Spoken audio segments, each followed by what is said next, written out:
Hello everybody. Today in this video I am going to show you how to make a question paper using Google Form. Okay. So first of all in Google we will write Google Form as it is written over here. Now you just press enter.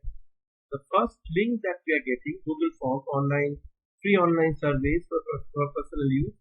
You just click on this. Once you click on this, you will get the screen. Now my Google Chrome is logged in. It may possible that Google is asking you to log in by your email ID and password. The same ID and the password that you use for your email will be used over here. So you will be asked to log in. Once you log in, you will come to this page.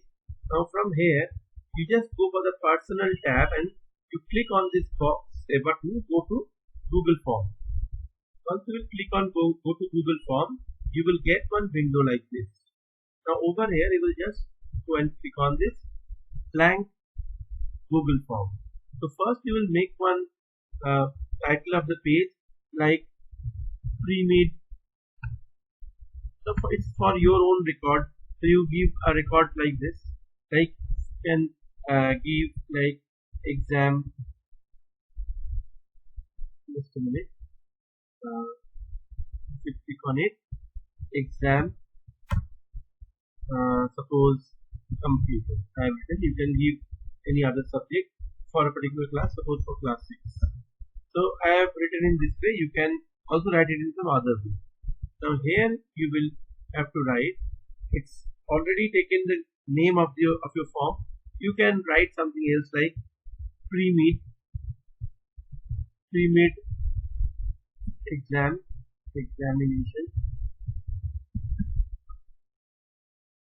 Pre-made examination. Okay. Here you can, in the form description, you can write the subject. Suppose I'm writing computer. Now here you can see that untitled questions are there.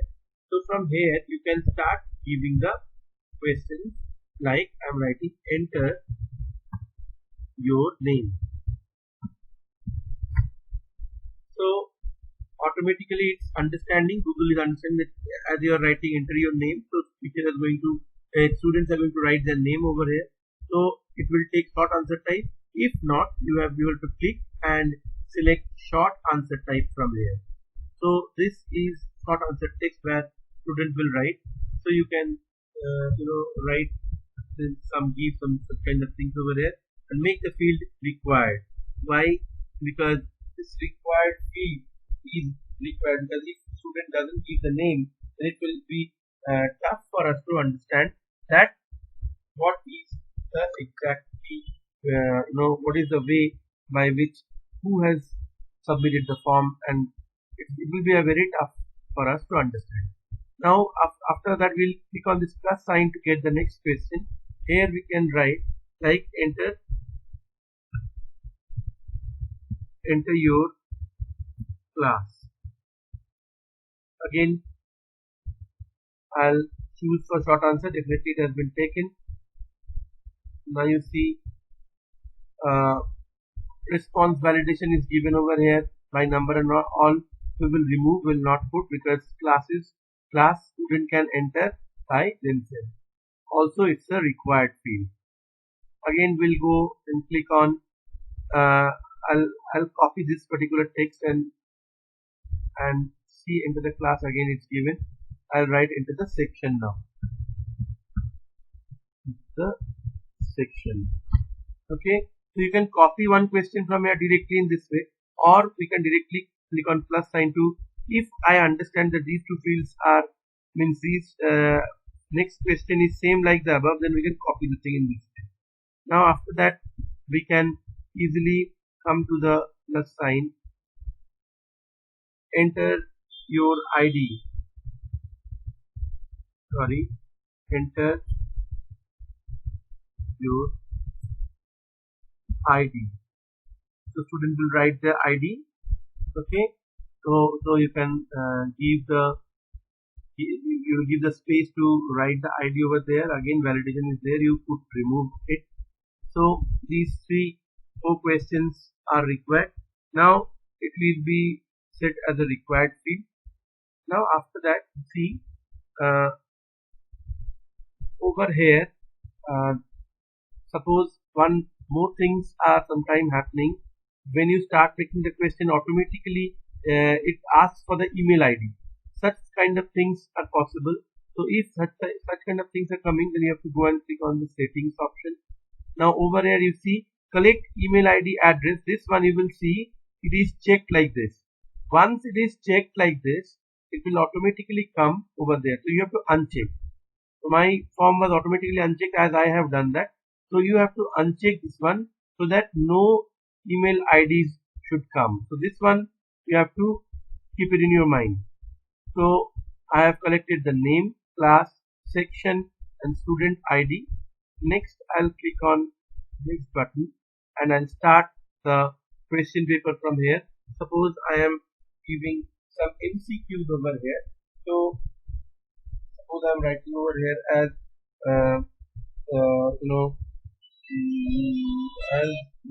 I'm writing over here like what not like that. Choose the correct input device. Okay, choose the correct input device. Now from here I'll go and give the option as option 1. Suppose the input device 1 I have written printer. Okay, then option, another option, suppose here I'll write monitor. Then suppose I'll write keyboard. That's the easy one I'm making for. And the last one, suppose I've written like the scanner. No, you make it as plotter. Okay. Now after this, we can make it required if it is necessary to give the answer. If they are bound to give the answer, otherwise the form will not submit it. So you can click on this required field. Then the student have to answer this question. Otherwise, it will create a lot of problem. Means it will not submit it. So you have to for MCQs you can do this one, but for all other things, with all other subjective type questions, you should not give it as a required field, because we know that the subjective questions they are going to write in the copy and take the photograph. So here that those places will be blank. Now after that, if I want to set the answer key, I'll do what? I'll go to the setting again. I'll go to quizzes, and from here I'll make this a quiz. Now from here, see, immediately after each submission and later after manual review. So we'll click on this so that it will understand that we'll review this manually afterwards. So after that we'll click on save. See, answer key button already came. I'll click on this answer key. Let's ask for the answer. I'll give 1 marks, like points like 1, and the answer is suppose keyboard. I'll click on this with 6. Now you click on done. So see, it's showing over here. Now this question is done. The same manner I'll make another question. Just copy. You will get the same type again with all the answers coming. Now here I am writing like choose the correct output device. Okay, so output device. Now here options I will change. Suppose keyboard. Then I'll write suppose mouse. Then suppose I'll write keyboard mouse. So one keyboard is there, that way it's not taking. Let us make it keyboard mouse. Then I'll make it as joystick. Okay, and the last one I'll make as output device is there. So plot. Okay, so for this I'll go to answer key again. I'll choose plotter as the right answer, not the key. So you can choose multiple right also. So I'll here the one answer is there to plotter. Now I'll click on done. So in this way we'll go on giving more questions as required over here, and after that when all 20 questions we have done, now after this we will be going and clicking on this add button. Another part will come. Here I'll write some few things like, suppose I'm writing something like write short notes on suppose CPU. So here as I have written write short notes on CPU, automatically it has changed the paragraph. Whatever is said over here, but you have to set like short answer type or paragraph like that, anything. But as we know, students are not going to see any question, means the students are not going to write any question from here. Therefore we can put the marks over here, like suppose this is 2 marks question. So we all know that we will put this 2 marks over here. Then again, don't need to set any answer for this, but remember this one, don't make it required. Required over here means student has to write something in this box. If you don't make it like this, if you keep the button like this, that means actually student may submit the form without writing anything, because we are only conducting the exam in that way. Students are going to write something in the copy from this question by seeing over here. So they are going to keep this separate, means empty. Now in this way, second question, suppose I'll add one. Then I'm writing what is the use of what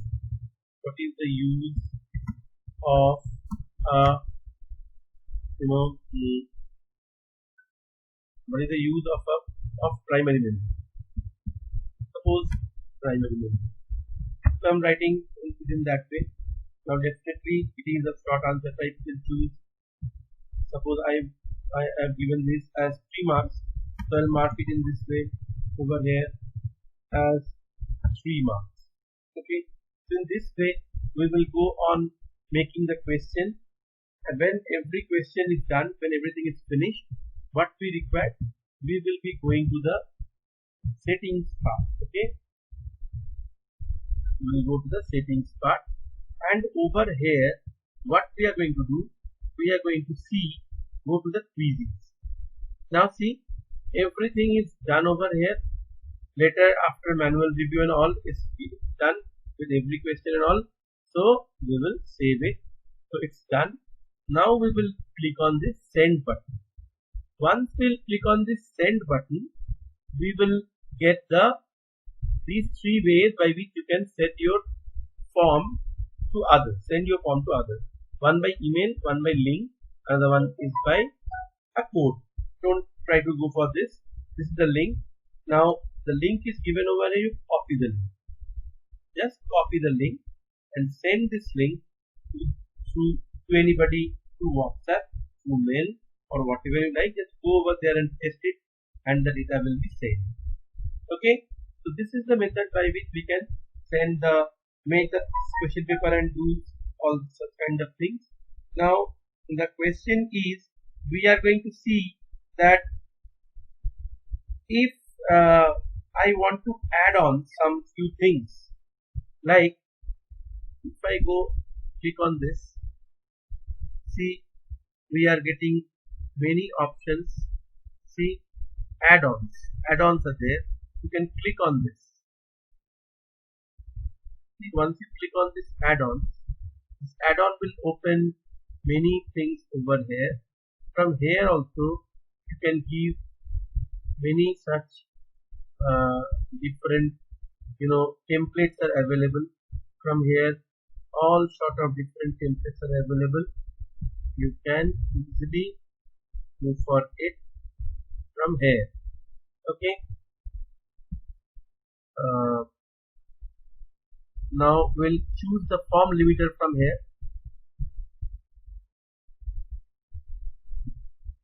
The form limiter will come, which will give you to set the date in this way from here.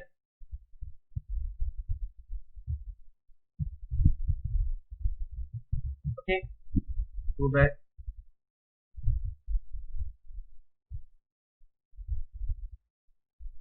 You can set the timer for your Google form from here. You click on this. See, every add-on you have to install over here to choose.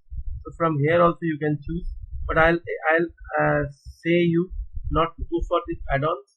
Simply go and uh, you know go for it. See, I have written enter your name, enter your class section, but I haven't written this email address. It has already came. So if I want to change settings, I can click on this, or I can go to directly setting. See, collect email address is tick. I'll click on it and I'll save. See, it's not correcting the email ID, only the name will be correct. So in this way you can add multiple things. One more things are there. So from here, limit to one response. You don't do it. Many teachers are doing limit to one response, because once you tick on this limit to one response, then one student can fill up the form one at a time. This can create a problem, because maybe some student, if get any problem, then they can click the link and they can give the exam twice if required. So don't click on this limit to one response. So this is all about Google Form, and this is how we are going to conduct this particular Google Form. So please, all of you, go through the video properly and make your question paper nice. Thank you very much. I hope this video will help you. And if you are having any more queries, please directly contact me, Story Sir, and I'll help. Thank you very much.